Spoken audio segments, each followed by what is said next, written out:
Olhe esse mapa. A Austrália tem cerca de 7,7 milhões de quilômetros quadrados. É o sexto maior país do planeta. Mas preste atenção nestas áreas iluminadas. Quase 9 em cada 10 dos seus 28 milhões de habitantes vivem espremidos a menos de 50 quilômetros do mar. A Austrália é um país em formato de moldura. A vida inteira acontece nas bordas e o quadro, por dentro, está em branco. O que existe no meio desse continente que impede a presença humana e por que a Austrália nunca conseguiu ocupar o próprio interior? No vídeo de hoje, nós vamos preencher o meio desse quadro. Vem com a gente que nós vamos te explicar toda essa história de um jeito bem claro.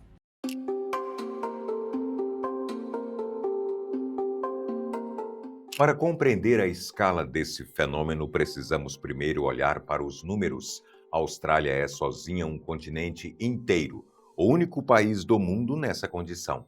Segundo dados do Banco Mundial, o país possui cerca de 7,7 milhões de quilômetros quadrados, o sexto maior do mundo, logo atrás do Brasil, que é o quinto, com seus 8,5 milhões de quilômetros quadrados. A diferença de tamanho entre as duas nações não é tão drástica, mas a demografia conta uma história completamente oposta.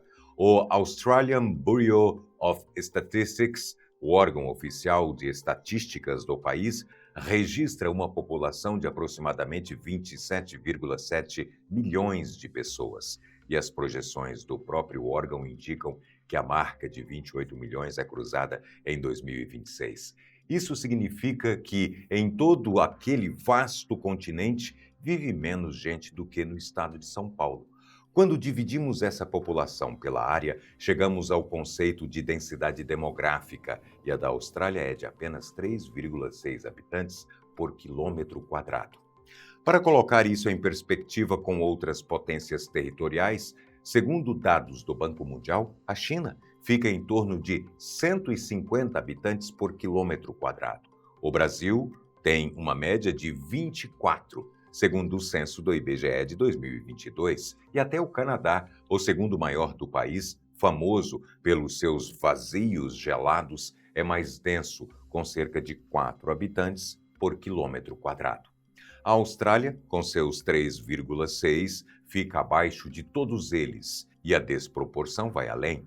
Análises demográficas mostram que 75% da população vive em apenas 2,6% do território. Enquanto isso, no extremo oposto da régua, a área estatística mais densa do país, no coração de Melbourne, concentra 43.300 habitantes por quilômetro quadrado, segundo o ABS. A Austrália não é apenas pouco povoada, ela é estruturalmente vazia no núcleo e comprimida nas bordas. E tem um detalhe que engana a maioria das pessoas. A projeção de Mercator, criada em 1569, o mapa mundi que a gente vê no dia a dia, distorce as áreas próximas aos polos. Em tamanho real, sem distorções, a silhueta da Austrália cobre toda a Europa Ocidental e ainda avança sobre o leste europeu. Esse imenso interior vazio é conhecido pela expressão Outback.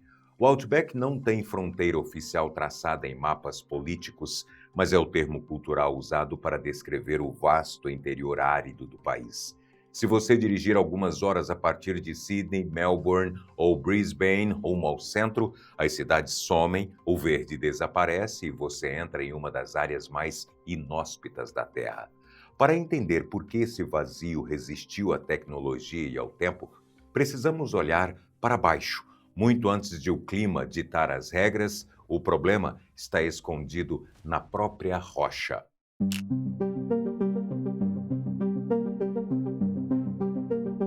Quando pensamos em terras inférteis, geralmente imaginamos falta de chuva, mas a base de toda a vida terrestre é o solo. E o solo da Austrália está entre os mais antigos e pobres do planeta Terra. De acordo com o órgão governamental Geoscience Australia, a estrutura geológica do país é singular e pouco diversificada, Cerca de 2/3 de todo o território são formados por velhas plataformas rochosas do período pré-cambriano. Isso significa que estamos olhando para rochas que não sofrem grandes deformações na crosta terrestre há centenas de milhões de anos. Na maioria dos outros continentes, a movimentação tectônica renovou a superfície.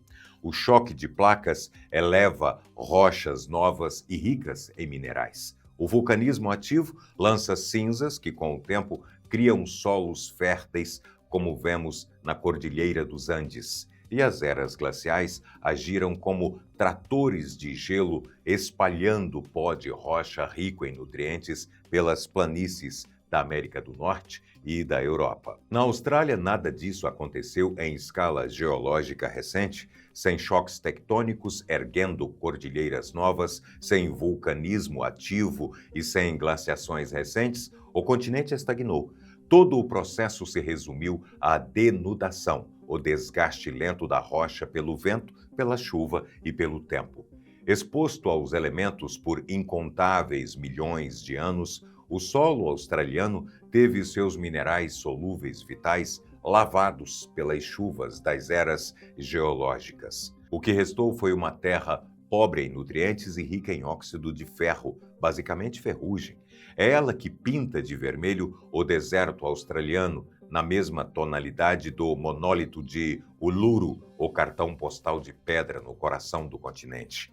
Em muitas regiões, o solo ainda carrega um altíssimo teor de salinidade. Um solo pobre até poderia ser recuperado artificialmente com fertilizantes, se não faltasse à Austrália o elemento mais crucial de todos. Antes de seguir, um recado rápido. Está rolando a Copa do Mundo e a nossa loja oficial, em parceria com a Netshoes, está com o uniforme atual da seleção e os modelos retrô das Copas históricas. É só apertar os produtos marcados aqui embaixo na descrição, escolher o seu tamanho e garantir antes dos jogos decisivos. Fechou? Então bora voltar para o deserto australiano.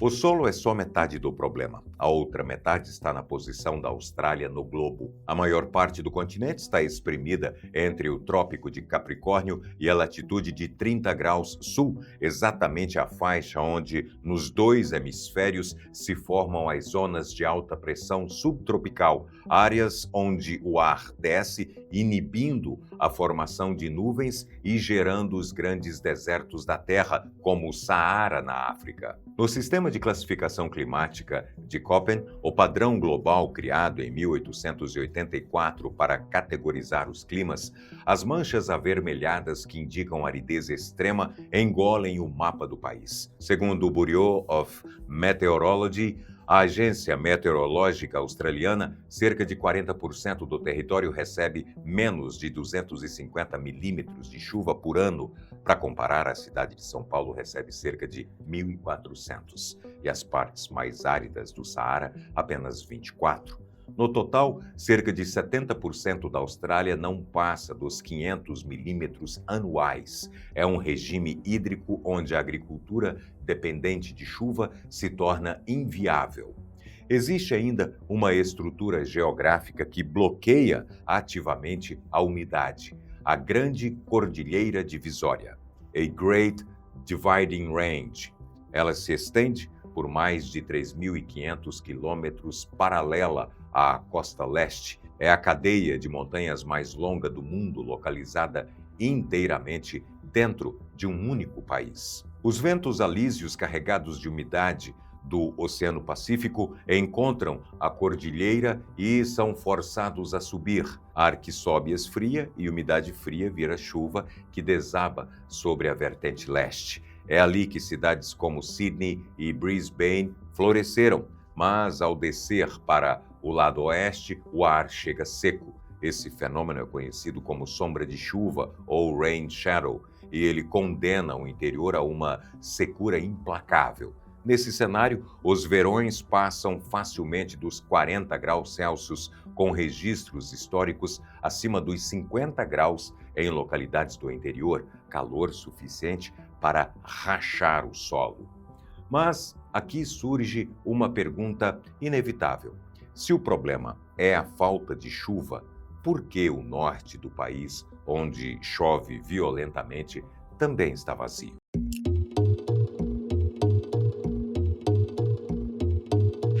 Perto de cidades como Darwin, no norte tropical, os índices de chuva estão entre os mais altos do continente. Só que essa água cai da pior maneira possível. O clima da região é regido pelas monções. Metade do ano de seca total e, de novembro a abril, chuvas torrenciais que transbordam rios, alagam planícies imensas e deixam rodovias vitais intransitáveis por meses. Construir ali exige blindar cada obra contra desastres periódicos e contra ciclones tropicais. O caso mais emblemático aconteceu no Natal de 1974, quando o ciclone Tracy varreu Darwin e destruiu mais de 70% das construções da cidade. Como se não bastasse, os estuários do norte abrigam dezenas de milhares de crocodilos de água salgada, restringindo até o contato humano com os rios.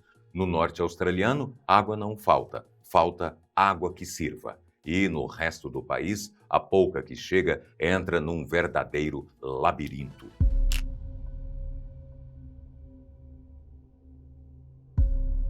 Com solos estéreis e chuvas mal distribuídas, a última esperança para a agricultura seria usar rios para uma vasta rede de irrigação, como o Egito fez com o Nilo, mas a hidrografia australiana frustra essa ideia. No Outback, muitos rios são leitos temporários, os chamados creeks, que passam meses ou até anos completamente secos. O centro do país é dominado pela bacia do Lago Erie, uma vasta bacia endorreica. Na geografia, bacia endorreica é um sistema de drenagem fechado, onde a água não chega ao mar. Ela escorre para depressões do interior e evapora sob o sol, deixando para trás uma crosta de sal. O sistema dos rios Murray e Darling, o mais confiável do país, fornece água, mas está confinado a um canto limitado do sudeste do continente. Curiosamente, o país esconde um tesouro debaixo dos pés. A Grande Bacia Artesiana, a maior bacia artesiana do planeta, espalhada por cerca de 1,7 milhão de quilômetros quadrados no subsolo, uma área maior que o Irã inteiro. Explorar essa água para irrigar o deserto, porém, esbarra em barreiras severas. Extrair volumes colossais sob pressão custa caro, e a água sobrecarregada de minerais que, num clima de evaporação extrema, salinizariam o solo ainda mais rápido. Hoje, ela serve principalmente para matar a sede do gado em fazendas isoladas. Não dá para transformar o Outback num celeiro. Ainda assim, existe gente vivendo bem no meio desse nada, só que, para conseguir, precisou morar debaixo dele.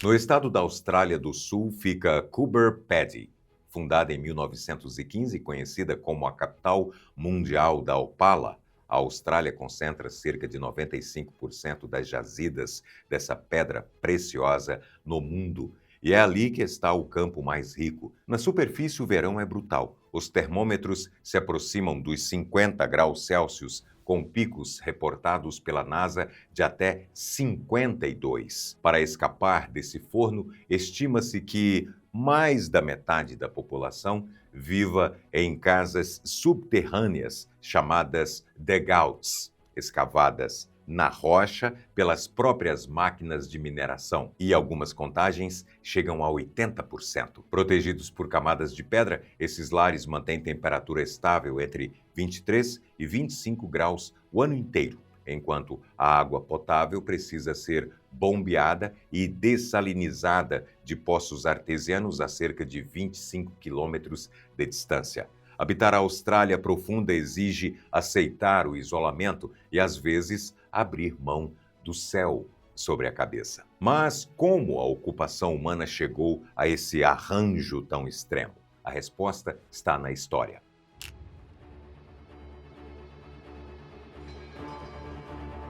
Os povos indígenas australianos, frequentemente chamados de aborígenes, chegaram ao continente há pelo menos 50 mil anos. Entendendo até onde aquela terra podia sustentar vida, eles formaram centenas de nações com línguas e culturas próprias, que viveram em sintonia com os parcos ciclos de água, protagonizando notáveis adaptações humanas sem esgotar o solo antigo. Quando os colonizadores britânicos chegaram em 1788, o padrão de fixação seguiu estritamente o clima temperado. Eles fundaram Sydney, depois Brisbane e Melbourne, na costa leste, e Perth, no sudoeste. As planícies costeiras tinham um clima ameno e rios perenes. Avançar para o interior árido não fazia sentido logístico. Ninguém queria cruzar as montanhas. O interior só atraiu multidões pela primeira vez em 1851, com a Corrida do Ouro no estado de Nova Gales do Sul. Mas essa explosão demográfica logo esbarrou em decisões políticas. Para conter o fluxo de imigrantes, o governo aprovou, a partir de 1901, legislações discriminatórias agrupadas sob a chamada Política da Austrália Branca, que barravam imigrantes asiáticos e não europeus.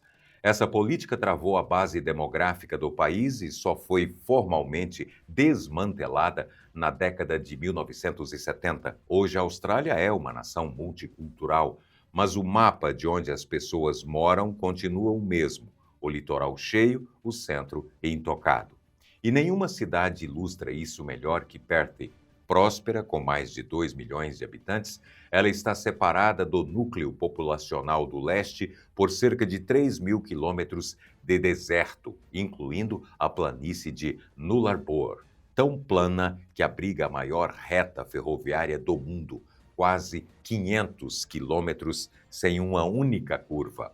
Não à toa, Perth é citada como uma das grandes cidades mais isoladas do planeta. E o motivo de a Austrália moderna manter esse arranjo é surpreendentemente prático. Bem, mas antes da resposta, se essa jornada pela geografia australiana fez sentido para você até aqui, aproveita, deixa seu like e se inscreve no canal, porque o motivo final vai bagunçar tudo o que a gente acabou de explicar para você, viu?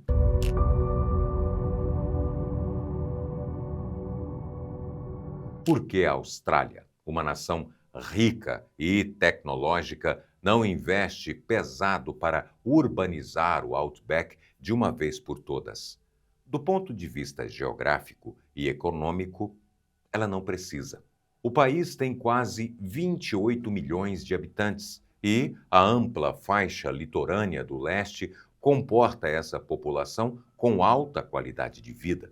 Segundo o Fundo Monetário Internacional, o FMI, a Austrália figura consistentemente entre as 15 economias mais ricas do mundo em PIB per capita. A base dessa riqueza não exige megacidades no deserto. A Austrália é potência na exportação de minério de ferro, carvão e ouro, e as mineradoras se instalam no Outback de forma cirúrgica, sob um modelo chamado Fly-in, Fly-out. Voa para dentro, voa para fora. Trabalhadores embarcam nas cidades do litoral, passam semanas em alojamentos temporários ao redor das minas e voltam para casa. Construir redes de água, hospitais e asfalto pesado para milhões de pessoas no deserto custaria muito mais do que qualquer riqueza que essas áreas pudessem gerar. Por isso, em vez de tratar o interior como um inimigo a ser conquistado, os australianos o integraram à própria identidade nacional. Para eles, a vastidão intocada do Outback virou um santuário, um pedaço de geografia bruta, isolado do barulho do século XXI. O mapa da Austrália ensina uma lição brutal de geografia física, com solos desgastados, rios fantasmas e um sol implacável. O Outback ditou as próprias regras de ocupação. E os australianos entenderam que algumas fronteiras naturais não foram feitas para serem cruzadas. O vazio não é uma falha, é o que torna esse território único. Se você gostou dessa análise cartográfica, apoie o nosso trabalho virando membro do canal. É só apertar no link da descrição. Valeu por ter ficado até aqui e a gente se vê no próximo vídeo. Até lá. Obrigado.